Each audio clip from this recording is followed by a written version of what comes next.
I'm sorry. I think I might have gone to like the most ghettoest theater to see this movie, and the reason why I did is because of the one showtime that lined up with me having to be able to drive home in time to do this review in hopes of getting it up by Saturday, and just again scheduling conflicts forced me to go down the funnel, check it out at this one theater. It's probably the most ghettoest thing I've ever seen. I think I saw a homeless man in there watching the movie. He took the money that he got and went and saw a movie. I don't know if I should be mad or have respect for the man. Could have been booze, could have been drugs, could have been cigarettes, but he went and saw a piece of art. Let's ponder that for a second. Hey everyone, David here with my quick review of War for the Planet of the Apes. I understand it's a little bit on the late side because there were some scheduling conflicts. May I remind you, I have to pay to go see these movies. I don't get any kind of advanced screening. I can't schedule it to my work or to my school. I just started school. So things are going to be getting in the way. Hopefully it's not going to be a regular routine. I'm hoping for my Dunkirk review to be on time, but that has yet to be seen. And unfortunately, War of the Planet of the Apes was one of those casualties. But here I am, better late than never, and thankfully it's not humongously late, so if you're willing to lend me your ears for about 10-15 minutes, I will brief you on my opinions on War for the Planet of the Apes. A lot was writing on this movie because so many people were looking at this movie being the third in this reboot, revamp slash type of trilogy that they kind of kickstarted after the humongous flop that was the Mark Wahlberg, Tim Burton Planet of the Apes. So like, okay, we got to go back and do something, inject this franchise with a brand new level of creativity and ingenuity, and that's where Rise came in, and that movie was surprisingly good. But then they thought, you know, a sequel, maybe not, and then Dawn came with Matt Reeves replacing Rupert Wyatt as director, and everyone was like, holy shit, this was actually either on par or maybe some even argued better than the first one. Please, give us a solid trilogy here. Give us another Toy Story 3 or Lord of the Rings. God, I really want to say Spider-Man, but no. So here's the third film, and from the trailers, I will admit, it was a little difficult, just a little bit difficult to kind of disassociate, or better yet, distinguish this movie from the second film, because on a tonal and cinematography landscape, they kind of looked the same. They didn't exactly look like carbon copies, but they just looked, this movie looked more like a progression of the second one.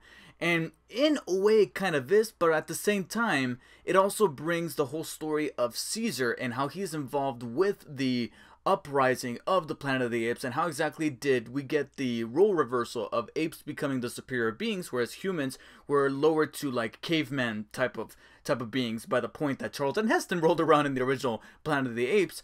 And this movie kind of gives us a firmer answer as to what happens and exactly how does Caesar and his army of apes that have given him this kind of like king slash emperor type of understanding came to be, while at the same time going up against a new enemy who's got different plans for these apes, the Colonel played by Woody Harrelson. Matt Reeves showed with Dawn of the Planet of the Apes that he knows how to get these characters right. It wasn't just a matter of like more action, these apes doing cool things that because they're CG characters, they're doing like things that the humans weren't be able to do, while at the same time getting away with them by seemingly looking like a stunt double or using CGI. Here the characters are completely CGI, but they give this level of believability because not only are the CG effects that good, but it's also because of the performances, and more importantly, well, not necessarily more importantly, but just as importantly, the writing.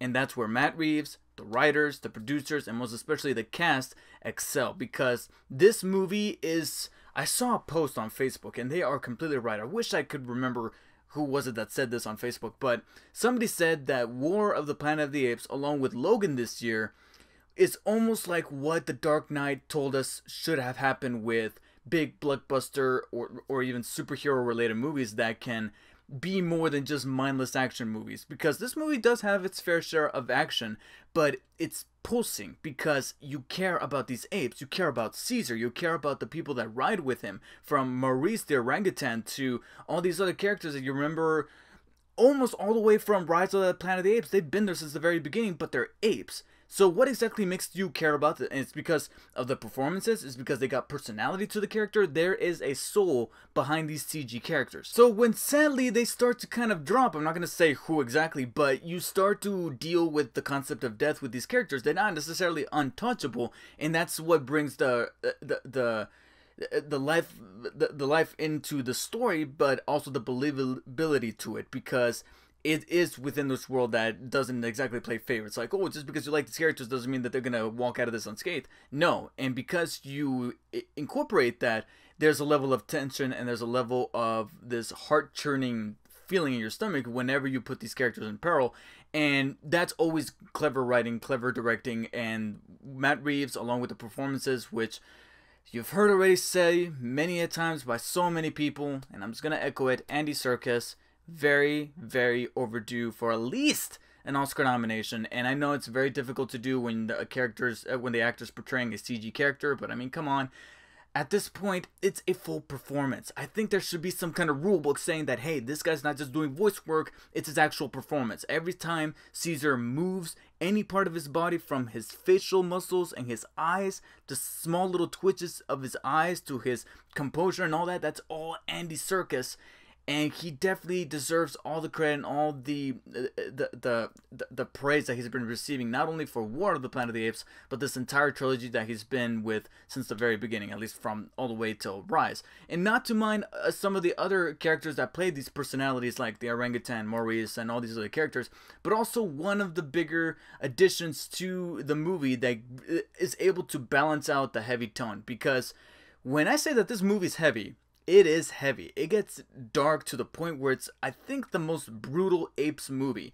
Where if these were legit humans and not CG characters, we would probably be getting the R rating, because they do some shit. The humans treat these apes like utter shit, so you are rooting for them and cheering for them. And so whenever they have even the smallest victory, you can't help but almost want to clap. But before the film can get any darker than it already has, you got two new additions to the movie. One is this little girl. Can't remember the actress's name, and I don't want to say too much about the girl, but let's just say that she is there not necessarily to drive the plot a little bit further, but she's mainly there to kind of symbolize that turning point that I was mentioning about the role reversal between ape and human. Even though we've had war factions and we've had these people antagonizing the apes, this girl is there to kind of symbolize where humans are probably going to be long after the credits for this movie have rolled. And then right before the movie gets a little too dreary and quite damn depressing, you got a character named Bad Ape. I'm not going to say exactly how he came to be called this name, but you got a character named Bad Ape, played by Steve Zahn, who just steals the show in every scene that he's in. Some may argue that maybe on a tone sense, he kind of is a little jarring, because you have one scene where some really depressing shit happened, and then you got another scene where he's doing his comedic bit, but he's not doing his comedic bit for the sake of being comedic. Like, he realizes the shit that's going on around him. I didn't find it too jarring, as some people might, but to me, I found him to be just a character who happened to be this conditioned mind within this ape body, and he just happens to be living in a world where apes are being hunted down, and he just doesn't know that much better. And because of that naivete, I believe that's called, fancy word of the day, that's why he becomes that comic relief. Because when he does these things, you're like, wow, I can't help but laugh, because everybody's like so serious, and he's so serious, Caesar's so serious. Then you got this guy, and you just can't help but laugh at every little thing that he does. All of these apes are able to emote the struggles that they're going through. But what about the humans? Well, after learning of those struggles and being able to sympathize with Caesar and how he's trying to deal within this world where he's being hunted down by numerous humans, but at the same time trying to protect his family, his tribe, I guess you could call it, in comes Woody Harrelson's Colonel. And for a slight moment, I did think that he, as opposed to Bad Ape, was probably the most jarring thing about the movie, because the movie was being very somber and very dramatic, but very well done in that post-apocalyptic way that still felt kind of unique, because you're dealing with apes and not so much humans.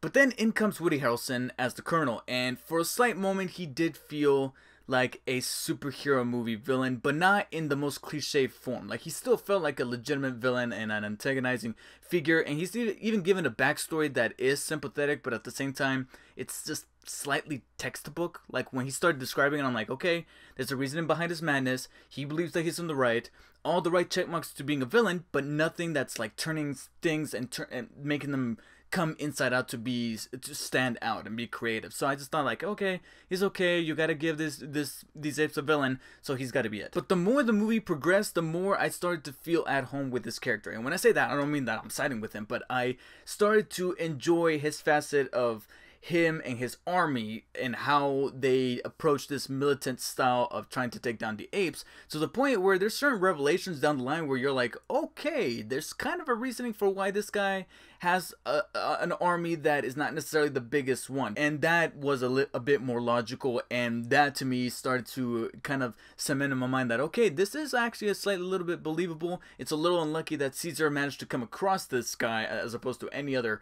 apes, but who knows, some tribe of apes might have come across this guy eventually.